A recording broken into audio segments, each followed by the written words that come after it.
प्रिय आत्मा, इस क्षण बस थोड़ा शांत हो जाइए। अगर आप यह वाणी सुन रहे हैं तो इसका अर्थ है आप किसी समाधान की तलाश में हैं। शायद शरीर के किसी दर्द से या मन की किसी थकान से। लेकिन आज हम समाधान नहीं ढूंढेंगे। आज हम उस शक्ति को पहचानेंगे जो पहले से आपके भीतर मौन होकर प्रतीक्षा कर रही है। परमहंस योगानंद कहते थे, मनुष्य भोजन से नहीं, प्राण से जीवित है। जब प्राण संतुलित होता है तो शरीर स्वतः स्वस्थ होने लगता है। आज की यह वाणी सुनने के लिए नहीं है, यह महसूस करने के लिए है।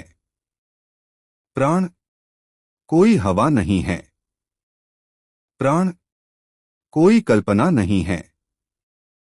प्राण ईश्वर की जीवित चेतना है जो श्वास के माध्यम से आपके शरीर में निरंतर प्रवाहित होती रहती है। जब बच्चा जन्म लेता है तो वह पहला कार्य करता है सांस लेना, और जब जीवन समाप्त होता है तो अंतिम कार्य होता है श्वास का रुक जाना। योगानंद कहते थे, जहां श्वास है वहां ईश्वर है। लेकिन हम श्वास को महसूस नहीं करते, हम उसे सामान्य मान लेते हैं।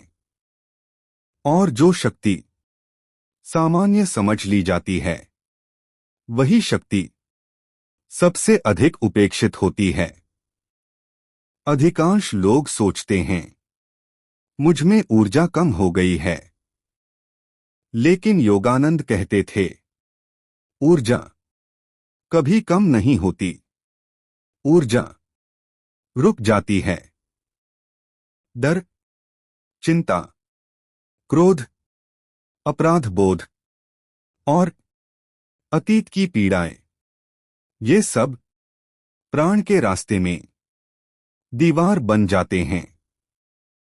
जहां प्राण रुकता है वहां पहले थकान आती है, फिर दर्द और फिर बीमारी। इसलिए योगानंद बीमारी से नहीं, प्राण की गति से काम करते थे। अब एक छोटा सा प्रयोग करें। अपनी श्वास को देखें, उसे बदलने की कोशिश न करें, बस देखें।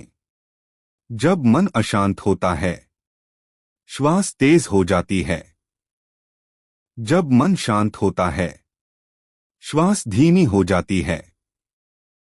योगानंद कहते थे, जो श्वास को नियंत्रित करता है वह जीवन को नियंत्रित करता है। धीमी श्वास, धीमी उम्र बढ़ना, तेज श्वास, तेज ऊर्जा क्षय। अब हम एक सरल लेकिन गहरी हीलिंग प्रक्रिया करेंगे। चरण 1, स्थिति। सीधे बैठिए या लेट जाइए। रीढ़ सीधी, शरीर ढीला। चरण 2, श्वास। धीरे सांस भीतर लीजिए 4 सेकंड में, 2 सेकंड रोकिए, 6 सेकंड में धीरे बाहर छोड़िए। चरण 3, चेतना। अब जिस अंग में दर्द या कमजोरी है वहां ध्यान ले जाइए। कोई कल्पना नहीं,